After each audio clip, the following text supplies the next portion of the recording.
Alrighty, everyone. Ready to get started?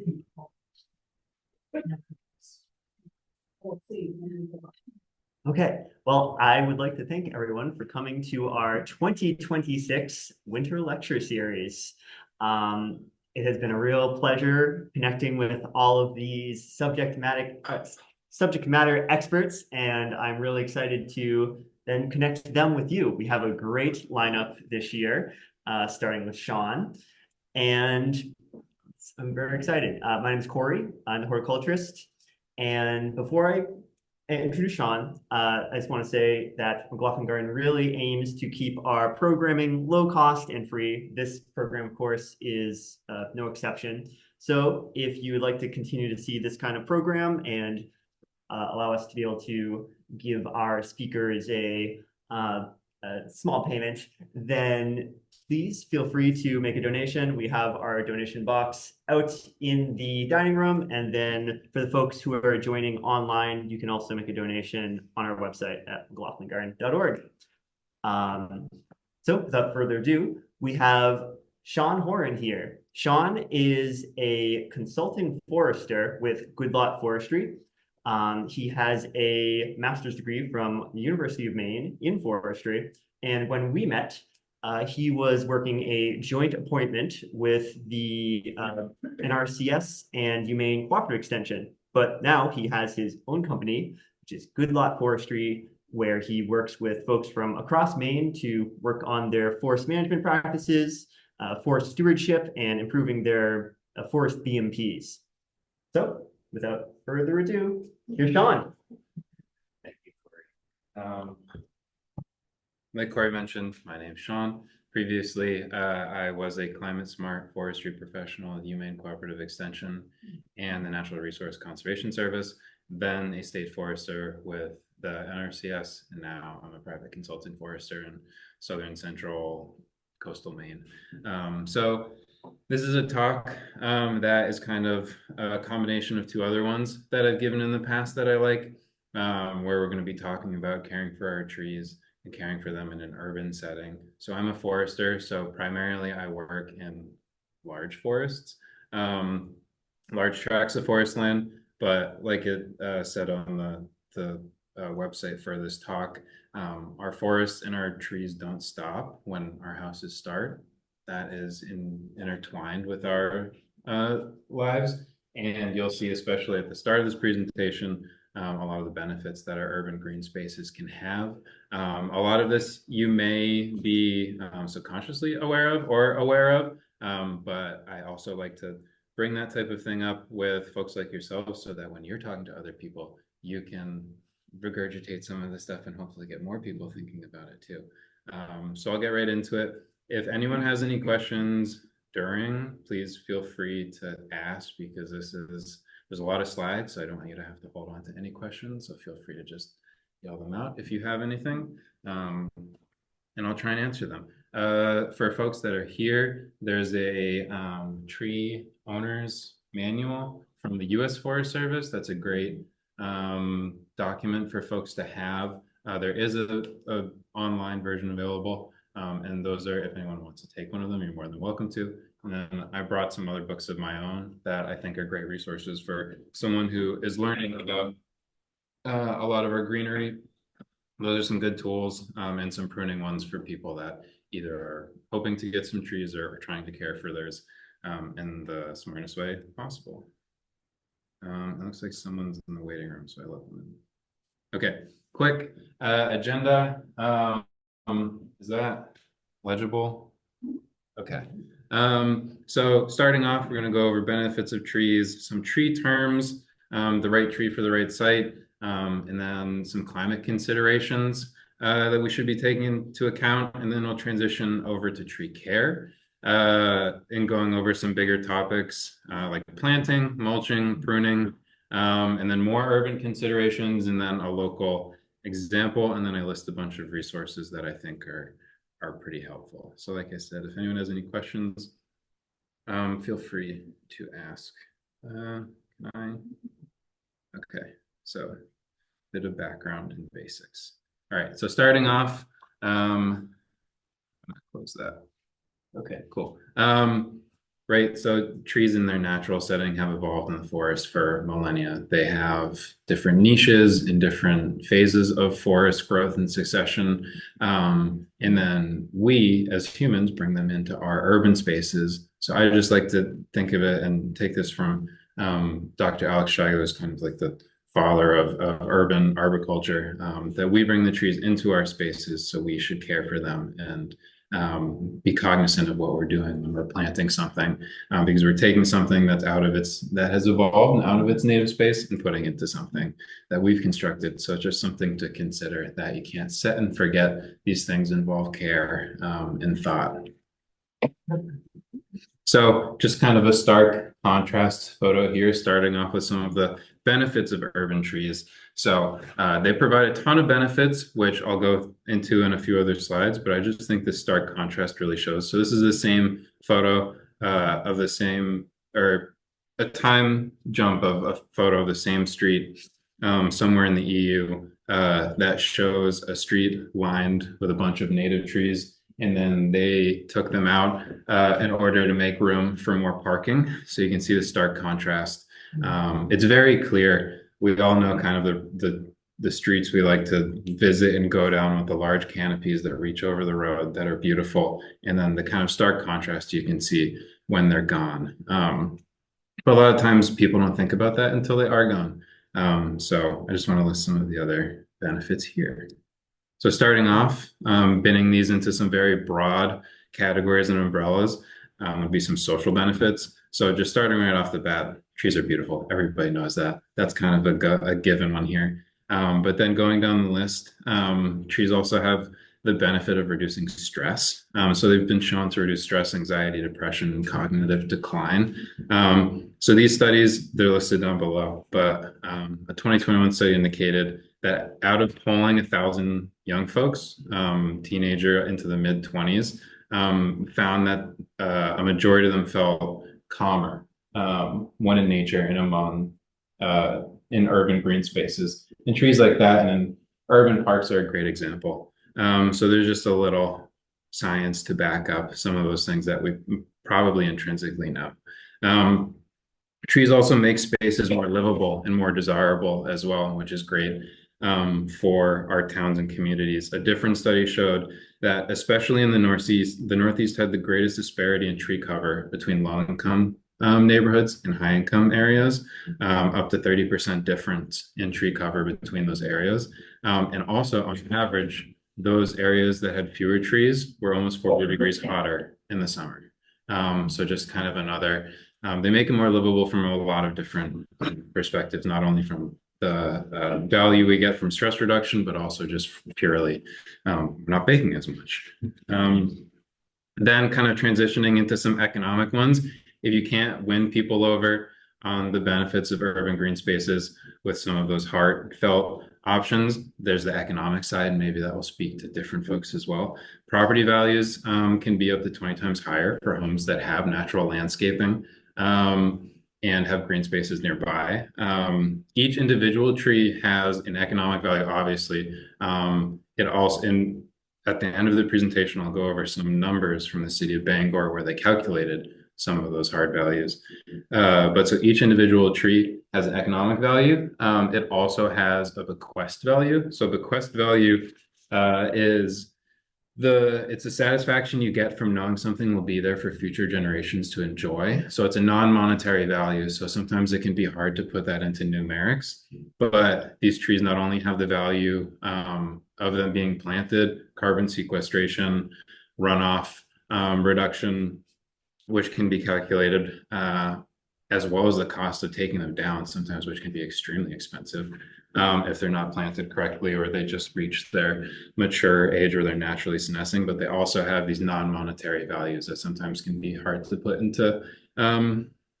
into words and on paper. But right, these large, especially if you think of a large mighty oak with the huge broad limbs, that's a type of tree that maybe you enjoyed growing up under in your city park or on your property, and it's something that you like to see and hope your kids and your grandkids are able to enjoy as well. Maybe it's one that has the tire swing on it, something like that. So there are values that you can't put on these trees that make us want to keep them and plant more, so we have more of those. Um, Trees drastically lower cooling costs during the summer, up to almost 60%. And in the winter, dense windrows or hedgerows of conifers can block winds and lower heating costs as well. And people linger longer and more often frequent downtowns that have a tree-lined main street. That comes from the USDA, one of their studies as well. So, like I said, if you can't get folks on the heartfelt side, you can get them on the economic side and show them why they're beneficial. Then also, there's a ton of environmental benefits. Not going to go into all of them, but right, trees filter pollutants. They intake carbon dioxide, expel oxygen. Also, trees themselves are a kind of dense microhabitat for birds, insects, fungi, people, lichen, right? And that's just on the tree. A lot of the time, this permeates out under the tree and around the tree and creates its own little habitat.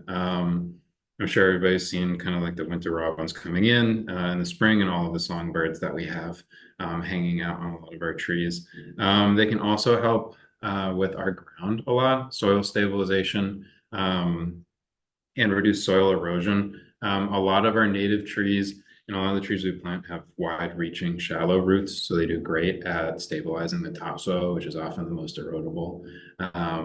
So trees are great from a soil stabilization and also significantly reduce stormwater runoff. So just another environmental benefit. They can also greatly reduce the impacts of drought. So if you have trees in your yard, they help maintain the soil moisture and can help reduce effects of all the different types of drought we can have. Like you see there down at the bottom, 100 mature trees, which is kind of like a moving target term, can intake around 140,000 or so gallons of rainwater a year. So imagine that stuff, that's rain that isn't, rushing out all of your mulch in your soil and ending up in a storm gutter somewhere. And also communal. Like I mentioned, they bring people together and provide desired privacy as well. Same way with the kind of conifer hedgerow. Trees can also prevent a nice buffer from maybe neighbors you don't want to see as much. They also can reduce pollution, noise and light pollution as well. If you've been anywhere near some of the neighborhoods along the interstate, if you get like close enough, it becomes pretty apparent. But if there's a nice even a forest area or break in between that, it can reduce the noise like pretty drastically. And oftentimes they do a better job than those sound barriers that the highways put up, which are just eyesores. Anyways, and then over here in the corner, you can see trees also provide a legacy and have stories attached to them. So does anyone know what that tree is? It's kind of hard to tell here, but it was a story from like 2023. Yeah, those yahoos that cut down the tree in England. Yeah, the the Sycamore Gap tree, also called like Robin Hood's tree, or there's a bunch. There was a tree over a couple hundred years old. Some guys got drunk, I think, and cut it down on a dare or something. It had grown for hundreds of years. It was kind of a very iconic tree. I think it was in Northumberland. The tree has since resprouted, which is a good little, but just goes to show that whole. Yeah, exactly. Maybe a couple hundred years. But Was that Herbie? Was that Herbie? Was that the tree that was named Herbie and? It might have been. They sold pieces of it. I think it might have been, yeah. But so that just goes to my point that these individual kind of mighty trees can have, a larger than life legacy. So even more reason to keep planting them. So before we're getting into some of the kind of nitty gritty, I wanted to go over just some general tree terms that I'll inevitably spit out. And if you aren't sure of what they are, hopefully they'll be helpful. They're in that book as well, but I'll just go through them now. So there's a deciduous model and a conifer evergreen model up there as well. Terms you'll hear a lot of is a leader. So the leader is like the terminal branch that's going up that has is chasing dominance, and that's kind of what you're looking for when you're pruning and caring for the tree. You want to have one central leader more often than not in a tree, and you don't want to have other ones fighting for what's called co-dominance. The part of the tree that has all the foliage is called the crown. As a forester, when we're looking at trees and the health of the tree, we're looking at the live crown ratio. So that's how much of the tree has live foliage as opposed to just trunk or a lack of foliage from some stressor. The trunk or the bole, right? Everybody knows what that is. The root collar is a big term you'll hear. So if you're buying a tree that's containerized, sometimes it can have material that covers the root collar. The root collar is a woody part of the plant that shouldn't be covered and can lead to like rot and things like that. So that's a term to know. And you can kind of see it's flared out, and I have some photos of it. Drip line is another big one. It's something to consider when planting and how large a tree will get in terms of the damage you could do to a tree. So it's basically the line extended from the end of the canopy down to the ground as an easy way to kind of gauge that drip line or the kind of that circumference you don't want to be doing any damage to. And then the last one we'll do more talking about in the photo over there, which is kind of hard to see, is the branch bark ridge, which comes into play more with pruning. So those are just some general kind of terms going across. And then right, deciduous, trees that lose their leaves, and evergreens like our conifers, like our white pines, our spruces, our firs, or our deciduous evergreen, like the larch. So then this is kind of the planning stages, the right tree for the right site. And that doesn't always mean that the tree you want is going to be the tree that you're going to get based off of looking at your site. You might have an idea that you want spruce in your front yard, but maybe the soil is way too sandy or it's going to be getting way too much sun. There's a lot of factors that have to come into play, or it's just going to be too big and you don't have the space in between some utility lines or something to consider. So we'll look a little bit more in detail, but this just kind of covers a lot of the components to care about, like the soil and drainage. Like I mentioned, do you have really sandy soil? Do you have really moist, clayey soil, or soil that will retain and kind of have water sit on top of it like a clayey soil? And how well draining it is, exposure to the elements. Is it in between buildings? Are you planting it around other trees where it will have that wind firmness, where it doesn't have to worry about any extremes in terms of snow loading or wind loading or things like that? So understanding what's being planted or what is around it. Additional space constraints you might not think about, like utility lines, driveways, other rights of way, recreational trails, things like that. And that bleeds into proximity to humans. Is it going to be a hazard in the future? Does the typical branching pattern something that you should be worrying about? If you don't prune it properly, is it going to start getting like very tight tree crotches and different branching patterns, which lead itself to more wounds and limbs breaking off? And then also a big one nowadays, which is a hotter topic, is the tree's resilience, both to climate considerations and non-native and native pests and disease that are affecting a lot of our trees. Some very public ones that come to mind are the emerald ash borer in our native ash trees, and hemlock woolly adelgid in our eastern hemlock trees are some of the bigger ones. Red pine scale and red pine is another one that's coming up. And popping up in American beech trees and beech leaf disease. So those are some of the ones. So those are just things to consider when we're planting trees. Like I mentioned, when some folks were in here, how municipalities in the past have planted all of one tree, and that type of monoculture can leave you really susceptible to anything that is going to come along.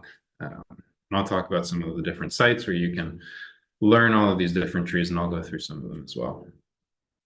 So quickly talking about the climate in Maine. So just providing some context as to why this is so important to consider with our urban spaces. The Northeast is warming faster than the rest of the country. The average temperature is up 3.2 degrees since around 1900. Some of these things are becoming very apparent and visible to folks. The growing season's 2 weeks longer than just like almost 80 years ago. And this is mostly due to fall and winter warming. which is where Maine is warming up the quickest, is in the winter. And Maine could warm an additional 2 degrees by 2050. That's kind of what the projections are showing, the more mild projections. This can lead to increased periods of extreme heat. Hot drought is a term that's being used a little bit more, where it's not just the drought in terms of lack of precipitation, but it's lack of precipitation and extreme heat, which can really zap our trees, because not only do they not have the soil moisture present, the higher soil moisture they might need, but they're also losing a lot more moisture and evapotranspiration, because everything's so much hotter around them. They're just losing water every which way, which is going to be a huge stressor if that continues. And these periods are becoming more frequent, both in terms of frequency, number of events, and duration, length of events. So things to consider when we're choosing things we're planting, or based off of what we already have. Because a lot of times trees are really good at fighting off stress, but if you add up the number of stressors or the length in which the stressors are experienced, that's when trees can start to succumb pretty quickly. Like spongy moth or brown-tail moth are typical defoliators of some of our hardwoods, like oaks, maples, things like that. A year or two of feeding and some defoliation in those trees, they can be fine. But if it's constant year after year, or if it's paired with drought or a really wet summer, adding in different stressors, or somebody putting in a road and then, dump trucks going all along in those root zones, the trees along the edges, stuff like that. Once you start adding in those stressors, so just being cognizant of the things that are affecting our trees, and all of those little things you might not think as being the one silver bullet can add in to have a pretty drastic effect.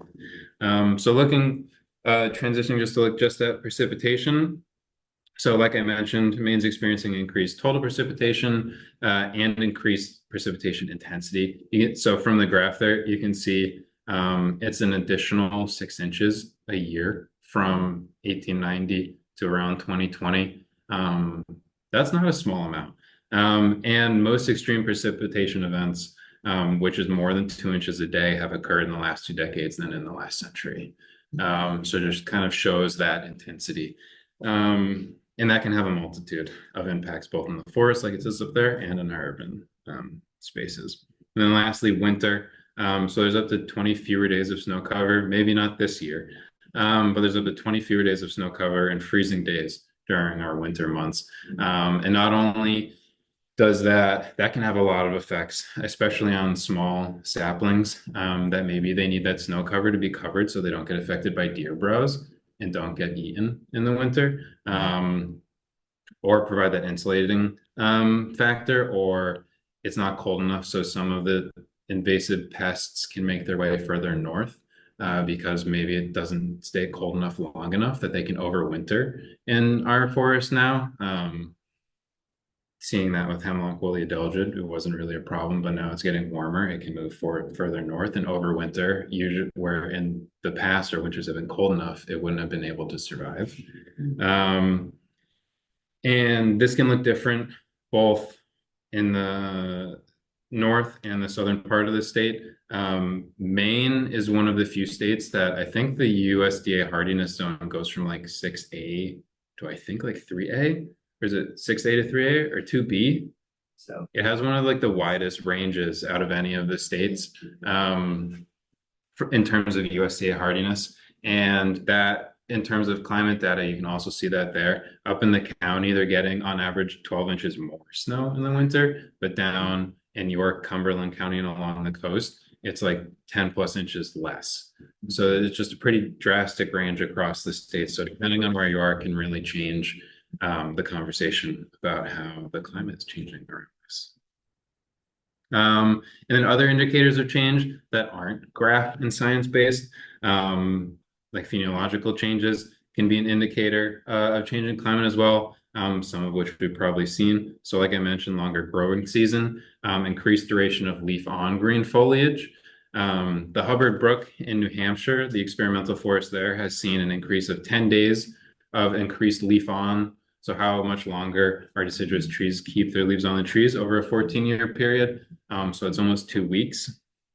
This is one of my favorite ones. The first spring flowering is happening approximately a week earlier than noted in Henry David Thoreau's records from the 1800s and some of his writings. So looking at some of our historical documents and seeing how much earlier we're getting things, how much earlier things are popping to life than he was seeing back then.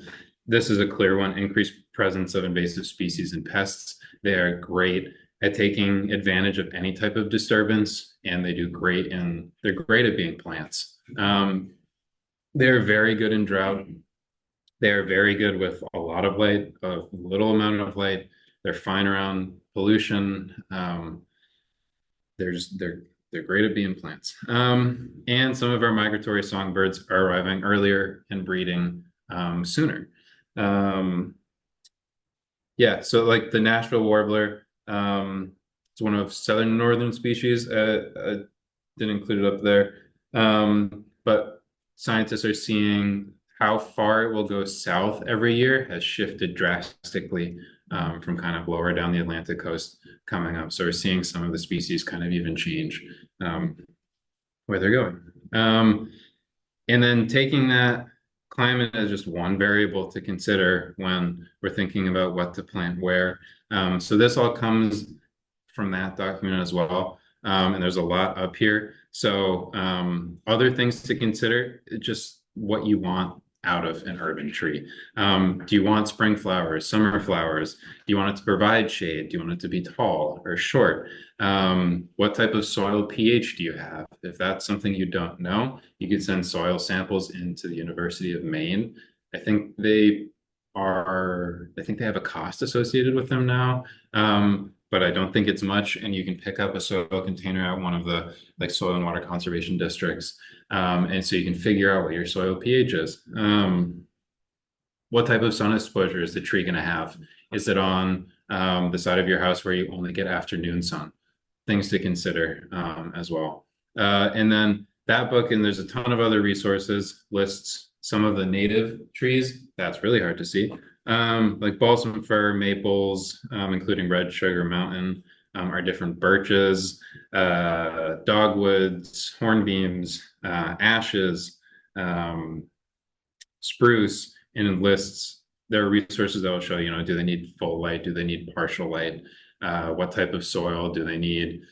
Sandy soil? Do they prefer a richer, more moist site? And then gives you an idea of shape. One resource which I left at home, I think each one of the books is, I think $20 or so. Wild Seed Project has a great series of books that they came gift shop. Nice. I did not know that. They have some great resources that list very succinctly. Each plant gets one page, ranges from ground cover, shrubs, flowers, all the way up to trees, and larger woody perennials. And each page has a very succinct, like describing what it is, form, structure, and resources it needs. And they're native too.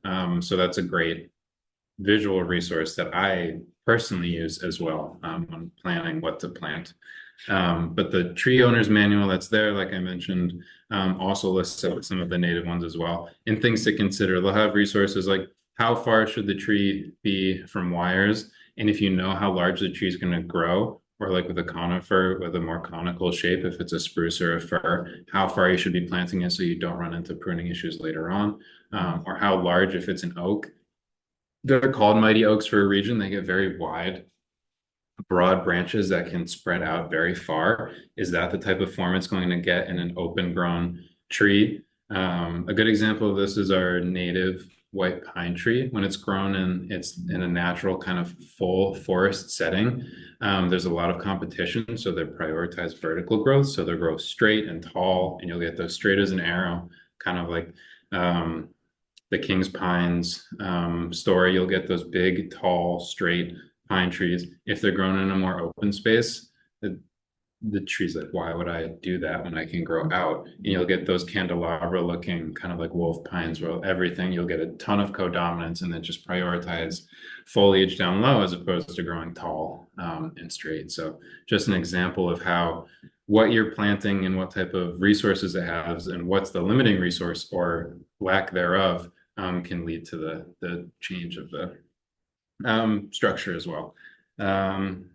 Okay, I got to move a little quicker. Looking at some of the different species that are native and in terms of the climate. So this comes from the Climate Change Tree Atlas, which is a great online resource. You can plug in any tree and it'll tell you based off of a bunch of different stats how well that tree is supposed to be in terms of climate, how climate adapted it is. Black ash is one of our native trees. So it has a predicted very low adaptive capacity, and some of the reasons are listed there. Emerald ash borer, which I mentioned, an invasive pest, that's a huge reason just because most of them are likely to succumb to that. Reproduction issues, poor light competitor, and it's also relegated to a very specific site. It really likes rich, you'll find it most often along like floodplain areas. It likes very wet, rich sites, which there aren't many of. So it's kind of limited in terms of its niche. You'll see the ones that are more climate adapted are generalists. And you'll see that a lot with invasives too. They'll grow anywhere. It really does not matter. Where some of our native trees do not have that ability and are very picky. Like a cedar tree, our northern white cedar, they'll grow anywhere, but they can grow on the really bad sites where other trees won't. So that's where you see them more often because they don't compete as well as some of our other trees. So they're more often relegated to the poorer sites just because other things don't compete with them as much. So that's why they're there. Eastern hemlock, you can kind of see over there, even in this photo, you can see all of the sacs underneath from the hemlock woolly adelgid, just covering the underside of that tree. Again, predicted low adaptive capacity because of the hemlock woolly adelgid. It's also extremely drought intolerant. So again, going back to one of those stressors, it's just another stress on the tree. It is not very good at dealing with drought. And there's just a reduction in suitable habitat because of the woolly adelgid. So that's another one. There's the existing range of them there from the Northern Silviculture Guide.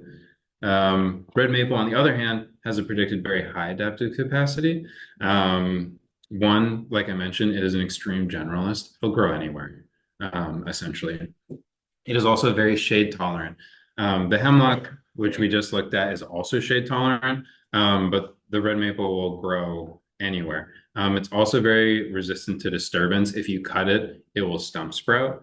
So it's very good at spreading both vegetatively from those sprouts as well as from seed. And it also, as you can see here, has one of the widest ranges all the way down from the Gulf Coast up into Canada, where you can see the hemlock doesn't have as wide of a range, and the black ash has an even narrower range in terms of from the latitude. So there's just a couple examples. Jumping to a different variable in terms of picking a tree. So when you're looking at, so those are just a bunch of variables to consider when you're thinking about a tree. So when you actually decide you want to plant a tree, there's a lot of things to consider as well. This isn't a short list. If you thought it was going to be easy picking a tree, it's not easy picking a tree.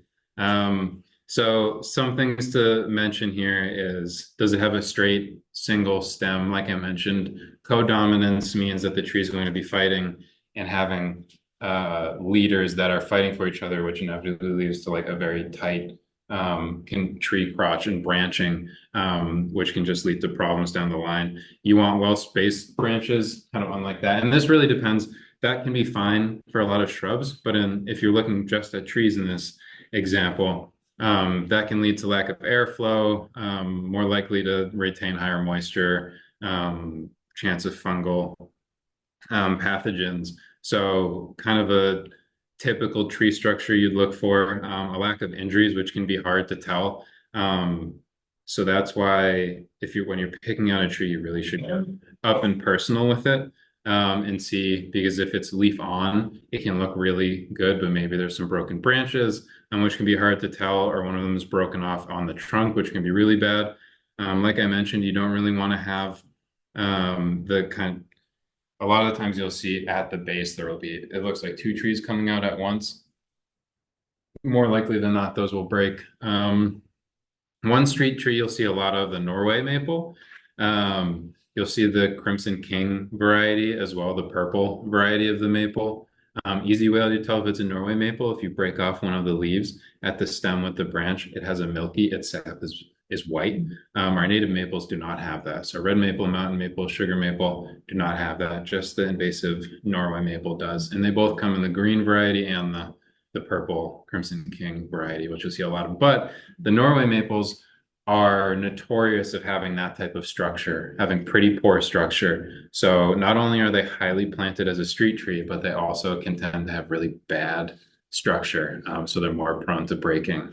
Another thing to look for is any wilting foliage. Flagging is a big thing with the foliage. If you see anything turning yellow when it shouldn't be, if the top is dying off, or any other type of wilting, that's a stress signal. And any root issues, like girdling, like the root down here. This was a tree that wasn't dealt with. So if it's containerized, the roots oftentimes don't have anywhere to go.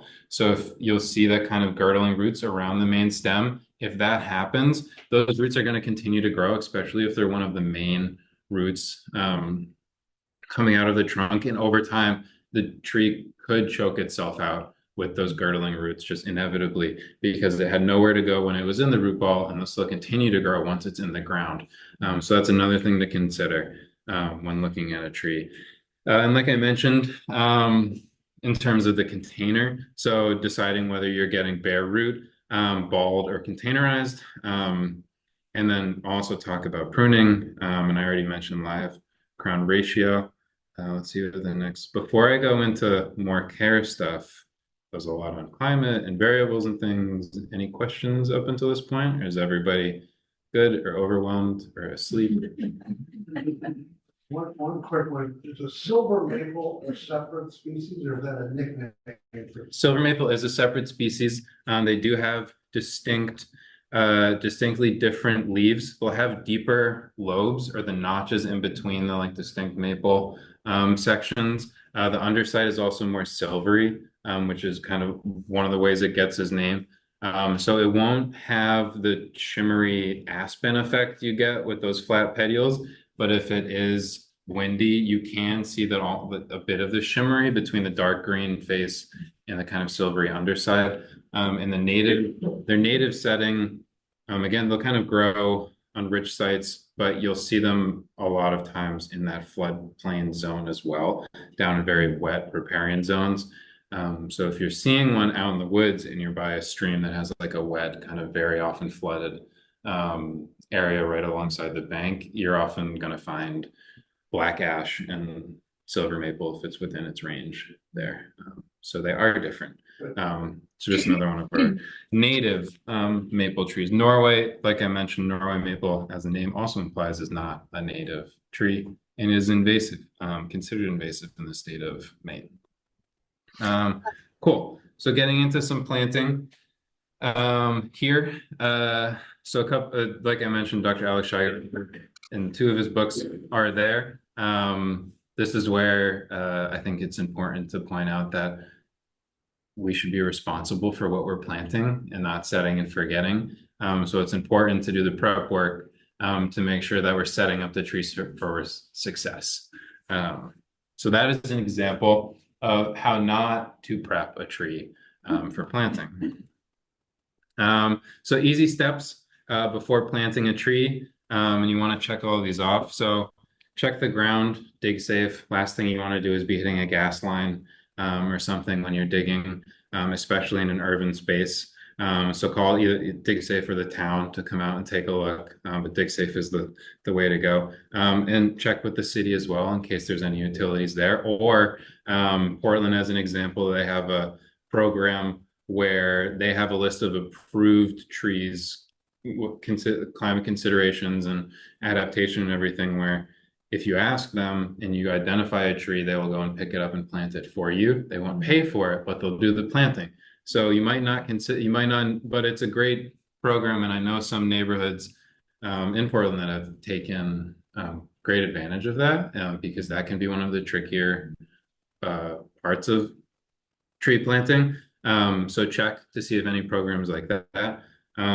If your municipality doesn't do it, you could ask about probably the Canopy grants with the Maine Forest Service, the Department of Ag Conservation and Forestry. Great opportunities to promote increasing our green spaces through things like that. And then also being neighborly. If it's in a space where your neighbor can view it, or it could possibly impede their view or right of access in the future, something to consider. So to reduce friction, I'm sure folks have heard of that, the like debacle in the Camden with the side on the trees and stuff. Great example of not being neighborly. Proper transportation or unboxing. Rarely do you want to hold the tree from the trunk like this.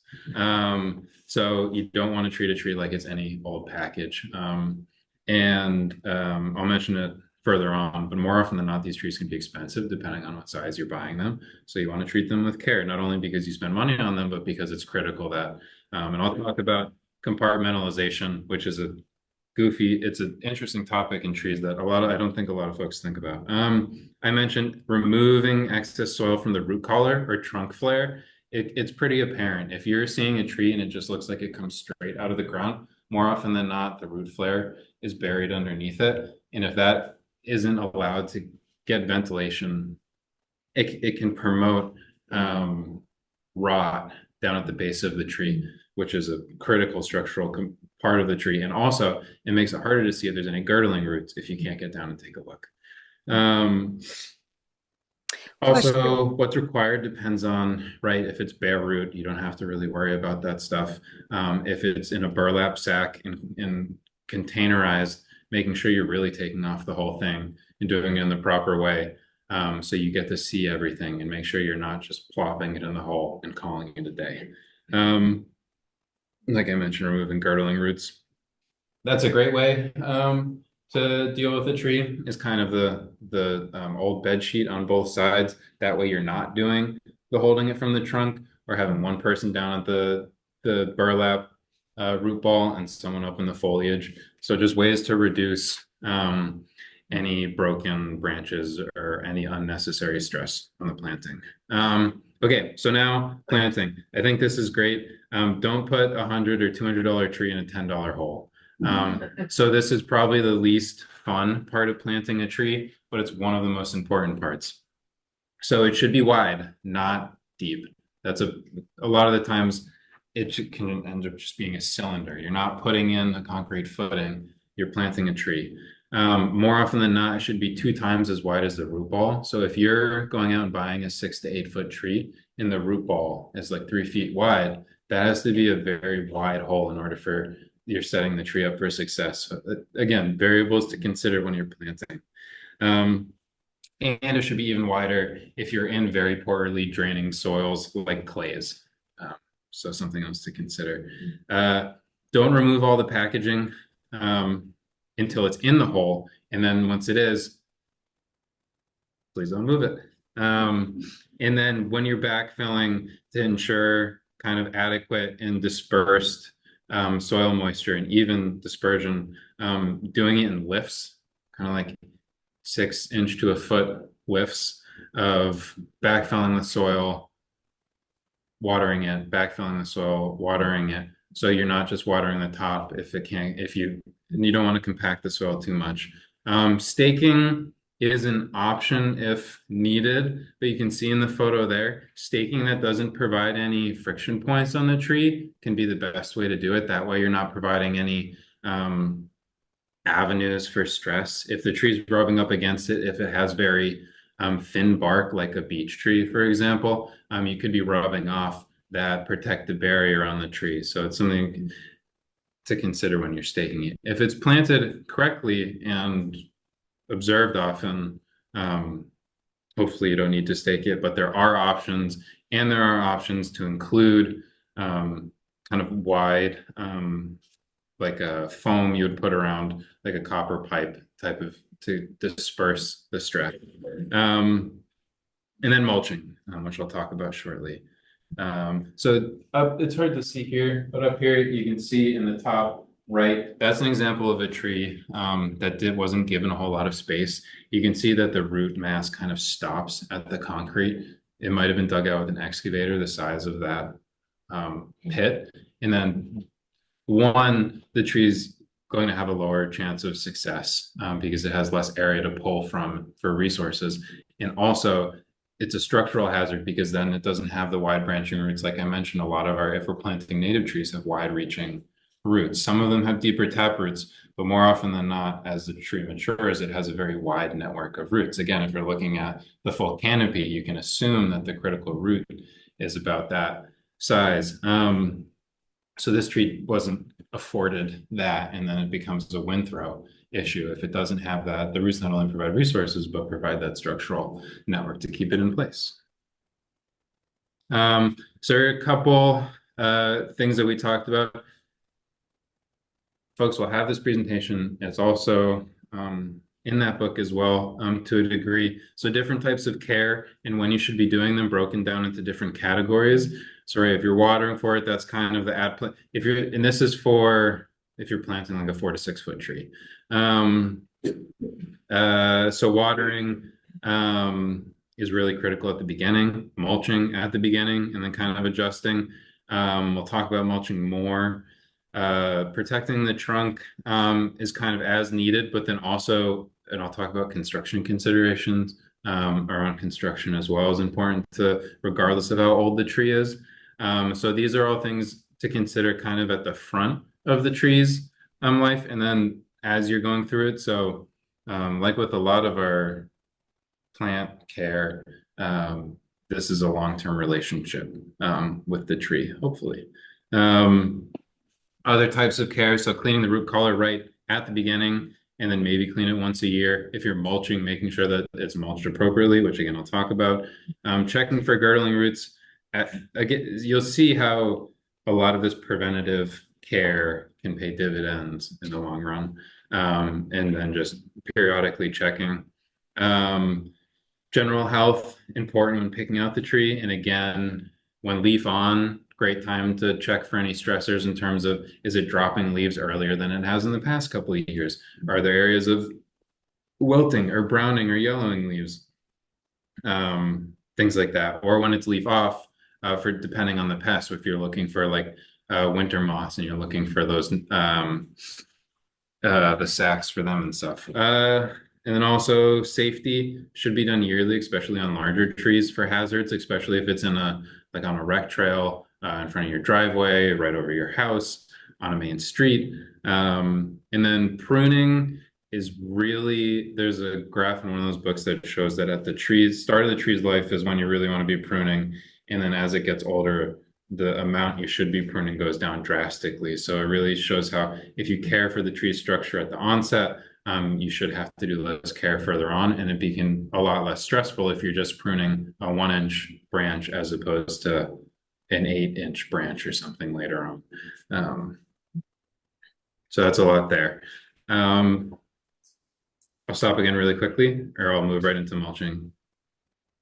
No questions? Question, yes. Mulching. Oh wait, we got one online, I think. Can you hear me? Hello? Unmute my thing. I have a question about. Iris, if you can type your question in the chat, we can read it out. Okay. Okay, I'll wait for that. Or when that comes in, I'll go for it. Okay, mulching and amendments. So yeah, mulch isn't always great. You really can't have too much.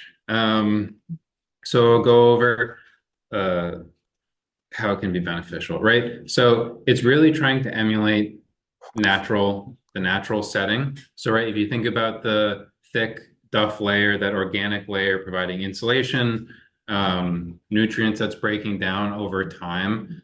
So that's what mulch is really trying to emulate in our street trees. So it helps regulate soil moisture and temperature, like I mentioned, provides that breakdown of nutrients, can help reduce soil compaction, and this becomes bigger if it's in a heavier foot traffic area. For some folks, it's aesthetic. If it's in an area like in your lawn, it can also be a visual buffer, so you're not nicking it with the lawnmower all the time.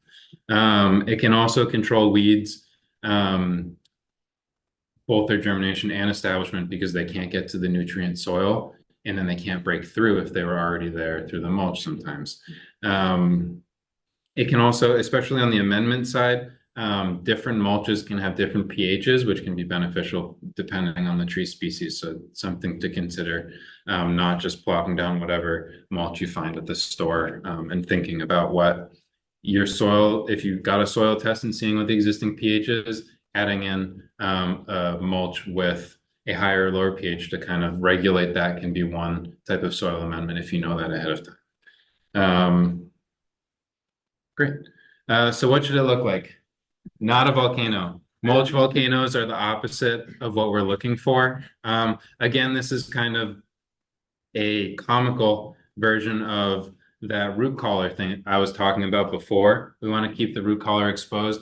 The trunk is a woody part of the tree that shouldn't constantly experience moisture all the time. So doing that, you're putting the tree into an area where you're inviting the possibility for rot and fungal pathogens to make their way in if you're doing that. So you're really looking for a donut shape, right? A ring around the tree, the wider the better, as much as the site provides. I know in some urban spaces you don't have that, but you really should be looking for a circular ring around it.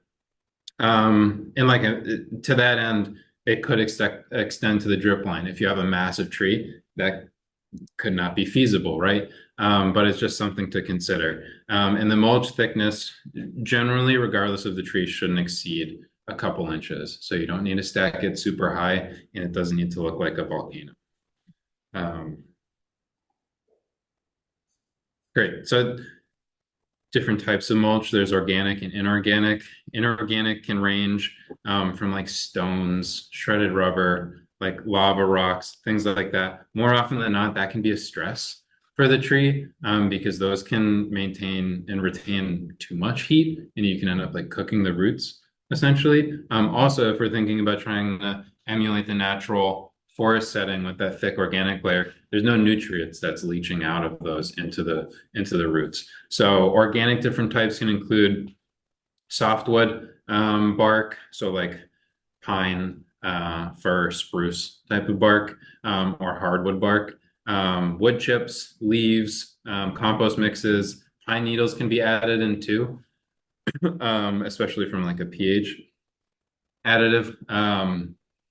One thing I will include here that isn't on the screen is that you should be very cognizant of where you're getting any of your soil or material from, especially with things like the jumping worms. So just make sure you're getting your material from a reputable source, not only from pests like the jumping worms, but also for invasives. If you're just getting some fill from someone down the street, you could end up with a whole patch of like knotweed or some other invasive plant. That happens very often. We'll see old log landings after a harvest where someone will dump old fill and it'll just fill in with invasives because knowingly or not, it was in the soil beforehand. So just something important to consider if you're looking at any organic material you're bringing onto your site. If your tree has grass around it, a layer of newspapers or cardboards, food safe cardboard, placed on top of the grass with mulch will kill the grass and help prevent further growth, and you can get the mulch ring. That way you're not digging up your grass, and it's just one less physically taxing step. Like I mentioned, types of soil will affect the pH and alter the soil chemical properties. And different mulch ratios will decompose at different rates. So if you want to do it less, you can get a mulch that will decompose slower and provide a slower leach of nutrients into the soil as one that you may have to do every couple of years. So just things to consider. Other soil amendments, really in a street tree sense, and in an urban space, really should only be applied if there's a cause from like a professional arborist, or you have someone come out and tell you that it's needed. Like I mentioned, you can get a soil sample from Maine if you think that the soil at your site is really the problem.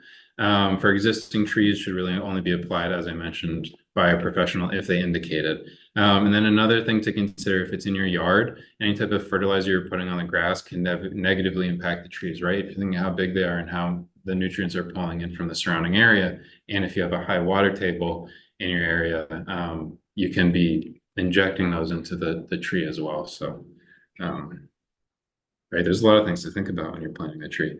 All right, now on to pruning. And again, a quote here, I think, which kind of sums it all up pretty good. Pruning can be one of the best things you do if you do it properly, and it can be one of the worst things you can do for a tree if you do it improperly. So basics, it's dangerous. I mentioned this at the beginning when folks were coming in. It can be a very helpful and useful tool if done right. If the tree is near a power line, you need a ladder. If the branch is greater than 2 inches in diameter, if you're unfamiliar with any of the tools or how to do any of it, or if a chainsaw is involved at all, call an arborist. Not worth it. And it could be more costly and harmful to the tree if you're not doing it properly or you don't know what you're doing. Chainsaws cut limbs and they don't care what kind of limb it'll cut them. So this is kind of an interesting topic that can be a sticking point sometimes. So trees compartmentalize. Any wound that the tree has, they compartmentalize and will have it over the life of the tree. They're not like us where if we get a cut, it will heal and we'll forget about it in a couple months. Any wound a tree has, it will wall it off and maybe it will get callus and wound over it and will kind of chemically compartmentalize it on the inside. They will have that wound on it for the rest of its life. So that's why a lot of the time improper cutting or even nicking the base of the trunk with the lawnmower or something, the tree will have that wound for the life of the tree. That's why oftentimes if you're going out in a forest that's been managed, you can see those scars along the base of the trees where they've been bumped into from equipment or other logs that were being dragged. They'll have that for the life of the tree. Kind of over here, it's hard to see. It shows an example of a tree that as a tree self-prunes and loses its lower branches, it does that compartmentalization. So you can see whether you cut a tree, where those old branches were and how they compartmentalize and block it off successfully. But then you can tell with wounds how they can't do that. And sometimes they can't compartmentalize and get that callus wood and wound wood to close around it. And then it becomes an open doorway for pathogens to get through and cause things like rot. So it's just an interesting topic. Anytime you're doing anything to a tree, just know that, right, it won't heal fully over time. It will have that wound for the life of the tree. So if you're doing that over and over, and again, this is why pruning minimally only as much as you need to at the beginning is better. If you're doing it every year, you're introducing new wounds and new stressors into the tree every year, right?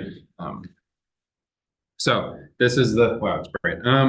This is the basic kind of 3-step pruning method. Again, if you're not comfortable doing this, or if it involves a chainsaw or any of those other things I mentioned, don't worry about this.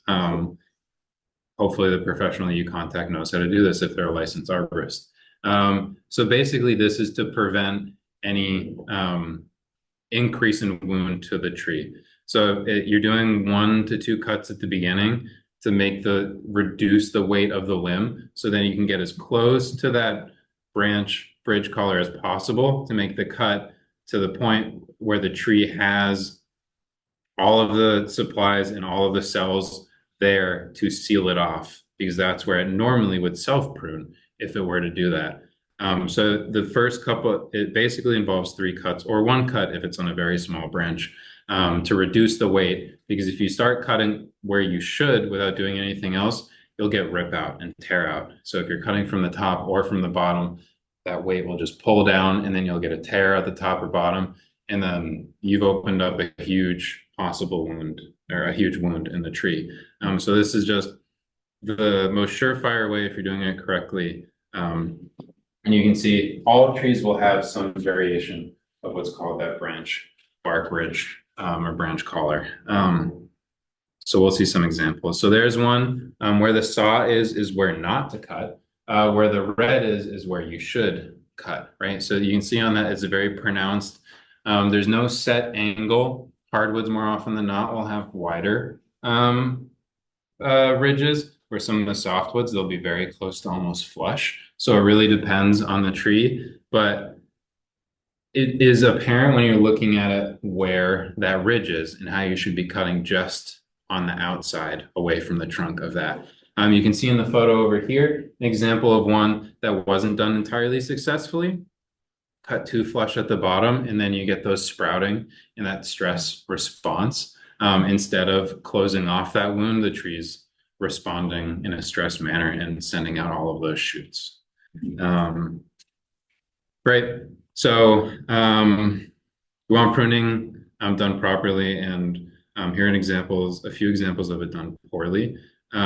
So a flush cut is the one kind of in the middle. You can see that callus, that wound wood is coming around the edges, but it was cut too close on the top or bottom.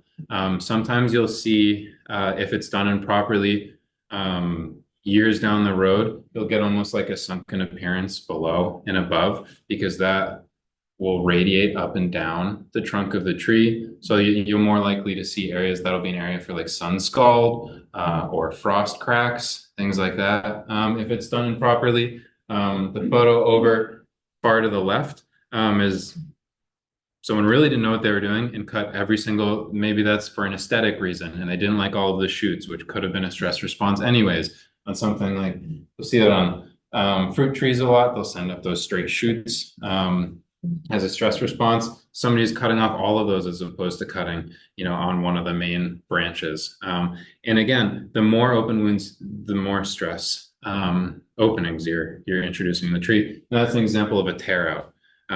That's why you want to cut further away, because if that tears out and doesn't make it all the way back, great. If it does, that's unfortunate. But again, that's a cut that someone just went straight down and cut it out, where the method I mentioned has the first bottom cut, then the top cut, and then you go back to the branch collar. So just there is a way to do it to mitigate something like this happening. Not necessarily all the time foolproof, but it is a lot better than doing something like this. Great. So why do we prune? So we're doing it primarily on younger trees to promote good structure. On mature trees, doing it to remove damaged dead branches, hazards more often than not, and sometimes tree health, because those branches, if they die and then on their own, they can fall and rip, and then you can get a huge wound there too. So it can be done from a tree health perspective as well. A good rule of thumb, especially on younger trees, is if you're pruning more than a quarter of the live canopy, that's a lot of stress. If you think about, that's kind of one of the tree's main ways to get nutrients. Pruning more than that, again, it's just all about stresses you're adding to the tree. And topping or like indiscriminate cutting along the canopy that's not pruning. That's somebody who doesn't really know what they're doing, and that's a lot, which is different than pollarding. Pollarding is kind of the candelabra look you'll see in some European countries where it's very popular, where I'll go to like a nub and then you'll get shoots out of it. It's a very particular type of tree pruning. That isn't topping. Topping is just kind of the indiscriminate, no rhyme or reason as to why you're cutting out the canopy. So that should always be prevented. Right, and then good structure. So we want well-attached branches, no weak branch unions or co-leaders, good branch spacing, and the more branches lower down, especially in younger trees, that's a live crown ratio. So the more live foliage you have, the better. If you have a little lollipop tree, that's not a whole lot of foliage, which again is a stressor. So that's an example of a pretty good cut. You can see the wound almost the entire way around. There's really no depression and indicator that anything is radiated out of the wood. So that's a sign of a good wound closure. You can even see some kind of self-print up there. Hemlock Eastern hemlock, interestingly enough, you can actually tell how old some of the wounds are because it's one of the few ones where you can kind of count the rings on the wounds. So you can tell how old a wound was on some of those trees. I mean, it's a lot harder and impossible on some other species, but you can tell on hemlock, which is cool. In general, winter is the best time to prune. If you think about it, the tree's more dormant. Also, there's less pests, not as moist and hot, so you're less likely to get fungal pathogens introduced. And that allows the tree the most time in the spring to send the resources to where it's needed. If you're pruning as things are leafing out, the tree's not doing what it should be doing, which is generating all those leaves when it has to deal with the wound in the spring. Also, it's easier to see and make the precise cuts you need to. And like I mentioned, diseases won't necessarily spread. Avoid summer pruning, especially on fruit trees, apples, pears, and most oaks. And in any case, if you're unsure about how to prune, like I mentioned, for any of those reasons, please call a professional. So right, in summary, prune early, prune small to minimize decay and kind of to stay within that quarter of the foliage. Remove branches with included bark when found. So that's those really tight, tight crotches on the tree where sometimes it'll look like a cavity's forming down there and it'll get water in there. So want to prevent that. So the sooner we can prevent those tight crotches and that included bark, the better, because that just, again, is another avenue to higher higher moisture, more likely to get pathogens and fungal problems in there.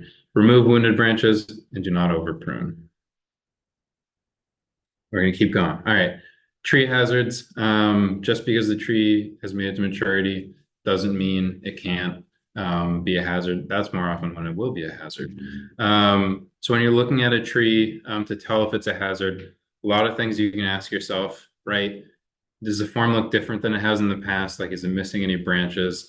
Were other trees cut down nearby, or is it an edge tree now? If it was grown up around other trees, trees do a great job of providing wind firmness for each other. Trees that are open grown, you can tell all the time because the base of the trunk will be buttressed and wide and flared, which indicates that it's been open grown and subjected to higher winds. Trees that don't have that as often have more likely than not have grown up around other trees. So if you're taking down any trees and the ones you're leaving don't have that buffering anymore, that could be an indicator that that could then be a hazard tree further down the line. Lightning cracks or frost cracks in the trunks or in the branches. Depressions, so on an old cut, like I mentioned, if you're seeing any depressions, that's just an indicator that that could be rotting and that could be an issue. Any suckers, any shoots shooting up out of the tree, whether it's out of the main bole, like epicormic sprouting out of the trunk, or coming out of some of the main branches are stress indicators as well. The tree's trying to generate more resources by getting more foliage. Was the tree topped? That's pretty easy to tell.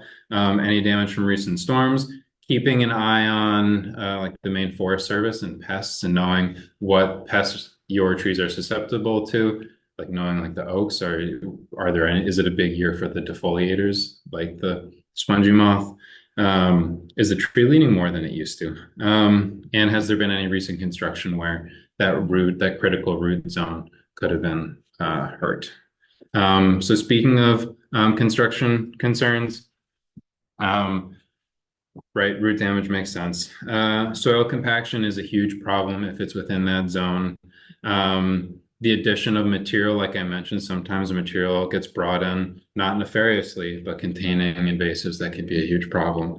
Any injury to the trunk, crown, roots, or root collar, like I mentioned, as folks were coming in, some of these larger construction vehicles will have high exhausts, and if they're idling, you can see the scald sometimes along the trees where that hot exhaust can just scorch parts of the tree.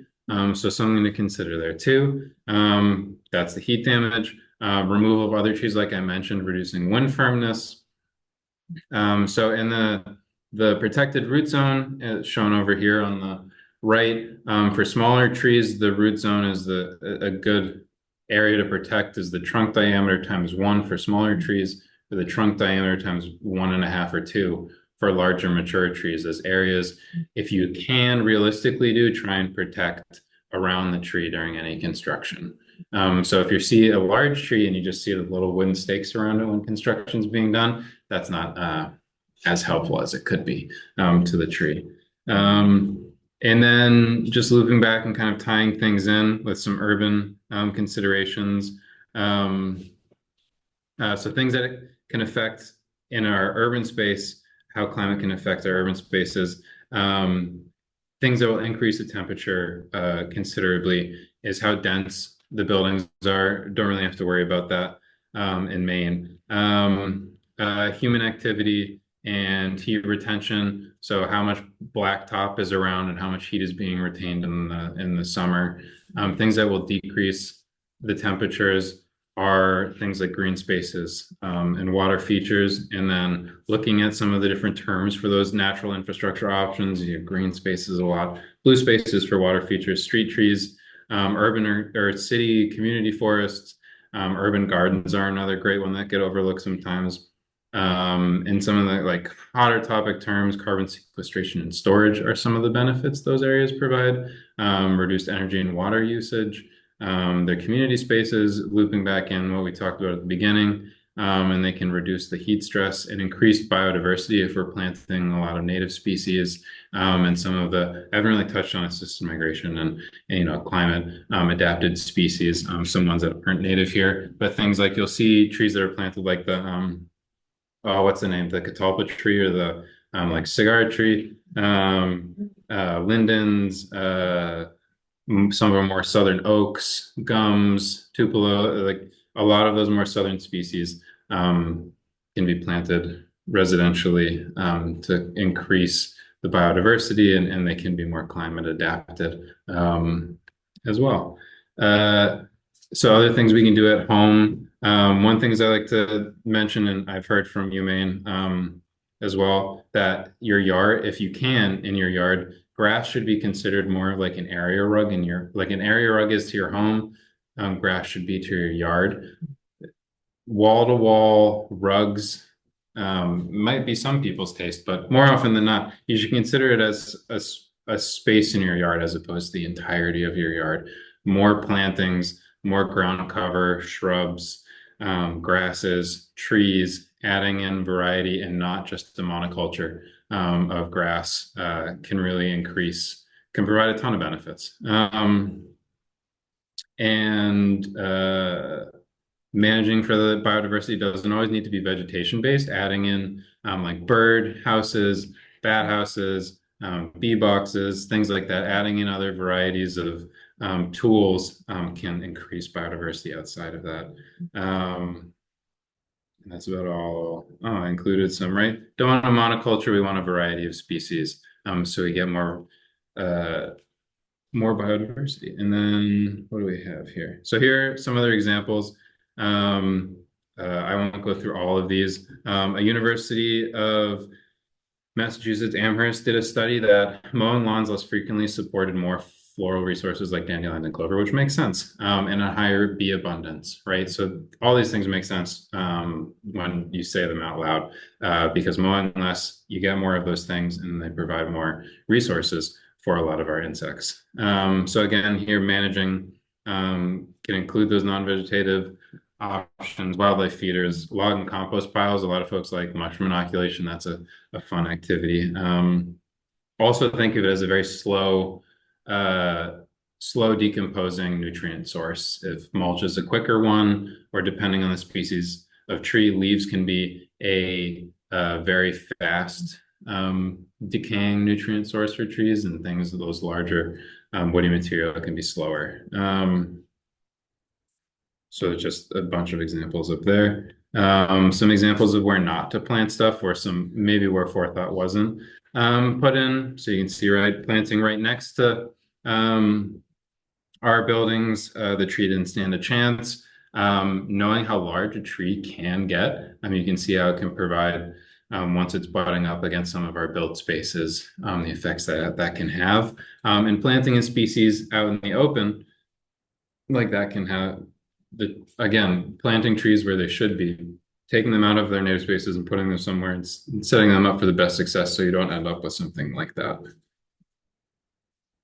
And then real quickly, because I went a little bit over, going over what native versus non-native versus invasive means for folks. So right, a native tree like our eastern white pine, the state tree, that is an example of a native tree. A non-native tree like the Norway spruce, which got planted a lot in like the 40s and 50s. That is an example of a non-native tree, but it is not invasive, which means it doesn't have the tendencies to grow and have a self-sustaining population on its own.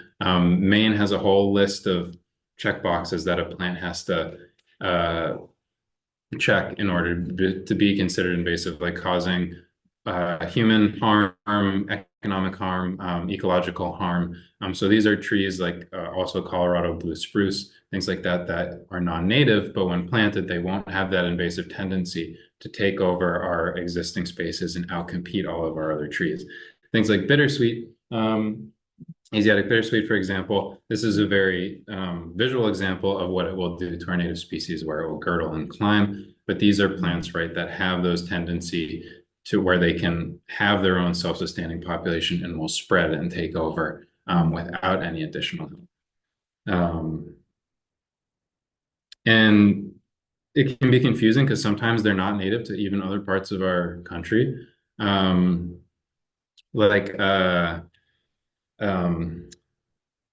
is it? Black locust is native to the southern eastern United States, but it's considered invasive in Maine. And if you've seen any of it growing anywhere, so it's native down in its native range where it's always, but brought up here, it will have the tendency to take over.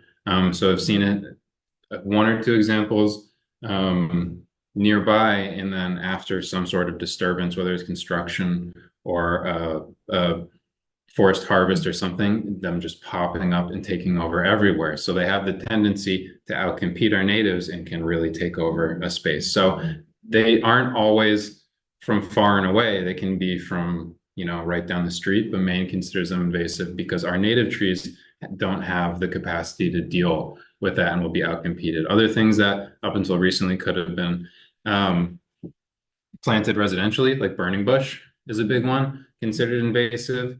Do not know how many times I walked out in the woods and just seen swaths of shrubby honeysuckle and burning bush, things that have been planted that just take over a forest area and can be a real detriment. Even bittersweet, those very bright, brilliant red berries, sometimes, would have been used in wreaths and holidays. Horrible plant. Norway maples, again, also invasive. Multiflora rose, I think it was like in the 50s or so, the US government toted multiflora rose as a living fence in agricultural settings to keep livestock where it should be. Now it's a huge problem and also considered very invasive. One last local example, which I mentioned previously, the city of Bangor did a really good job, I think, of inventorying all of their street trees and all of the trees that the city of Bangor was in charge for outside of like the city forest and like the forest spaces. And so some quick take. So here you can see all of the green were healthy trees and all of the red were trees that had some level of stress or structural problem. You can see up there the most abundant trees were Norway maple was number one, which is an invasive tree. Ash trees, again, which are succumbing more often than not to emerald ash borer, and then crabapple, which is an example of a good planting a tree, and more often than not, the city of Bangor said, and it makes sense, they're planted in areas that they didn't want them to get very tall, so underneath utilities. So that I put that one in there as an example of planting something with those space constraints in mind and not just planting something be like, I'll be gone by the time it's big enough for me to worry about it. And some kind of numbers thrown there. So if the city of Bangor was to replace all of the invasive trees and all of the ash trees, it would cost the city around like $20 million or so to replace all those trees. So there is a numeric value you can put on them. There's also ecosystem service values you can put on these trees outside of just replacement or pruning costs. The city of Bangor identified that each year, in terms of value that the street trees had for carbon sequestration, was around $16,000. Avoided stormwater runoff and taxing of their stormwater system was around just shy of $20,000 a year. Pollution removal from the air in terms of particulates was around $8,000 a year. So there are scientists can calculate those values in terms of if you need to put a numeric on terms of what our street trees provide to us. I don't think it's necessary, but it's just interesting. And here's just a ton of resources that I think are valuable from the pruning standpoint. So Maine hosts a state arborist list of all licensed arborists. ISA has an arborist list. They also have a great website called treesaregood.org, which lists in greater detail a lot of the tree care things that I've talked about. Forest Trees of Maine, which I have my copy there, is a great way to learn a lot of the native trees and some of the more prominent shrubs that we have. If you want a real lengthy read, the National Climate Assessment came out in 2023. That has to be hundreds and hundreds of pages. And it goes through all the topics I had mentioned and more. Climate Change Tree Atlas, which I mentioned, you can look at individual species and based off of the different metrics, why they might be climate adapted or why they might not be. Maine Won't Wait, the Maine Climate Science Dashboard is another great site. In cooperative extension in your local garden centers is a great resource as well if you have any questions in your property. So I think that covers it. Sorry, that was a lot. A lot and not a lot. Because each one of those topics could be their own multi-hour one, but hopefully that was it. So hopefully that was great for folks. Let me know if you have any questions. Yeah, folks have any questions in person, feel free to ask. For folks online, if you want to type a question in the chat, go for it. Just for reference, Sean is going to send me this presentation. So if you email garden@goodlotgarden.org, I can get that to you. And this presentation was also recorded. So if you look up our YouTube page, Goodlot from Garden, you'll be able to watch it through if there's anything you missed. I saw one of the questions was about an existing girdling root on a tree, I think. Yes. Can an existing girdling root be removed? The tree is established. How established is established? If it's considered, larger than pole sized, so larger than like 5, 6, 7 inches in size, that's a considerable. If it's a large, a couple inch girdling root, that's an important main root. If it doesn't look like it's girdling in its entirety, it can be fine. If it's, just going over, if you're thinking about the tree as 4 different, like a right side, left side, top, like 4 different sides. If it's only kind of cutting across one side, it can be fine. If it's going around the whole thing, then that would probably be something to have an arborist look at if you're worried about the health of the tree. If it's a huge tree, yeah, it kind of depends. You'll hear that answer more often than not when talking to the forester or an arborist. Any more questions? All right. Well, thank you, everyone. You can look forward to our next lecture presentation, which is